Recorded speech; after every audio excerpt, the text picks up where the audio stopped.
Hi friends, ఎంతో రుచికరమైన ఉతప్ప తయారీ విధానం మరియు కావలసిన పదార్థాలు చూద్దామా. ముందుగా 1 గ్లాస్ రైస్, హాఫ్ గ్లాస్ మినపప్పు మంచి వాష్ చేసి 4 అవర్స్ నానబెట్టుకోవాలి. 4 అవర్స్ తర్వాత మరోసారి వాష్ చేసి దీనిని మిక్సీలో మరీ పల్చగా కాకుండా మరీ గట్టిగా కాకుండా ఈ విధంగా పట్టుకోవాలి. ఈ పిండిని ఒకరోజంతా అలాగే వదిలేసి పులియబెట్టుకోవాలి. ఇలా పులియబెట్టుకోవడం వల్ల దోశలు కానీ ఉతప్పలు కానీ టేస్టీగా క్రిస్పీగా వస్తాయి.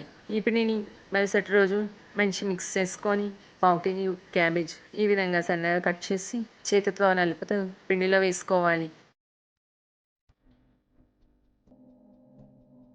కరివేపాకు 2 రెమ్మలు మంచి వాష్ చేసి సన్నగా కట్ చేసుకోవాలి. 2 పచ్చిమిరపకాయలు అండ్ కొద్దిగా కొత్తిమీర మంచి వాష్ చేసి సన్నగా కట్ చేసి ముందుగా తయారు చేసి పెట్టుకున్న ఉతప్ప మిశ్రమంలో వేసుకోవాలి.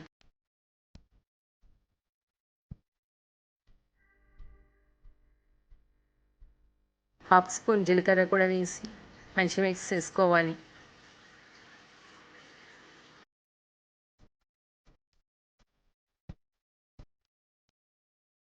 మరియు టేస్ట్కి సరిపడా సాల్ట్ వేసి మరోసారి మంచి మిక్స్ చేసుకోవాలి.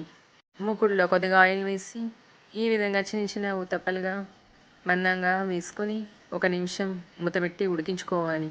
1 నిమిషం తర్వాత తిప్పుకొని కొద్దిగా ఆయిల్ వేసి మరో 30 సెకండ్స్ ఉడికించుకోవాలి మూతపెట్టి. ఈ ఉతప్పల్ని చట్నీతో తీసుకున్న నేరుగా తీసుకున్న చాలా రుచిగా ఉంటాయి.